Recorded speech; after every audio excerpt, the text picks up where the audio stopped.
pembahasan berkaitan dengan jenis media pertumbuhan bakteri.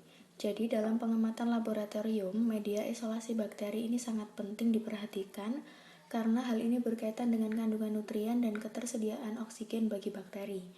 Berikut ini adalah jenis-jenis media pertumbuhan bakteri berdasarkan sifat fisiknya, dibedakan menjadi 3. Yang pertama ada media padat, yang kedua media cair, dan yang ketiga media setengah cair. Media padat merupakan media cair yang mengandung suspensi pemadat yaitu agar-agar dan gelatin dengan konsentrasi yang berbeda.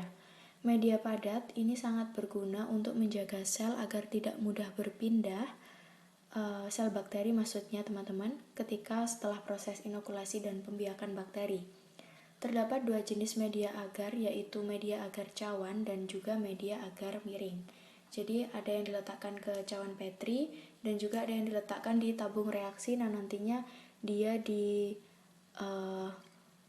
suspensinya itu diletakkan secara miring. Kemudian yang kedua ada medium atau media cair. Media cair ini mengandung larutan cair terdiri dari 1 atau lebih konstituen. Yang ketiga ada media setengah padat yaitu mengandung 0,3 hingga 0,4% agar-agar. Nah, kita tahu bahwa media ini sangat berpengaruh terhadap kemampuan bakteri itu untuk bereproduksi, sehingga selain adanya jenis media ini, tentu kandungan nutrien yang terdapat pada media itu sangat menentukan seberapa besar bakteri ini mampu berkembang biak dengan baik.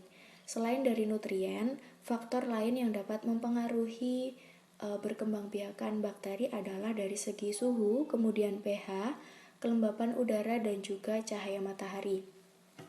Suhu optimum yang dapat memungkinkan bakteri tumbuh itu memang bervariasi tergantung dengan jenis bakterinya. Namun ketika suhunya itu terlalu tinggi atau terlalu rendah dan bakteri ini tidak mampu mentoleransi itu, maka dapat menyebabkan kematian dari bakterinya sehingga menyebabkan populasi bakteri pun akan semakin menurun. Yang kedua adalah derajat keasaman atau pH, di mana bakteri mampu hidup secara optimal dengan pH kisaran 3-9. Ketika pH-nya itu terlalu asam, misalkan 1 atau 2, atau terlalu basah mendekati 15, maka bakteri ini kemungkinan tidak dapat bertumbuh secara optimal. Tetapi ada beberapa bakteri itu memang dia mampu tumbuh di lingkungan ekstrim, biasanya adalah bakteri-bakteri kelompok Archaebacteria.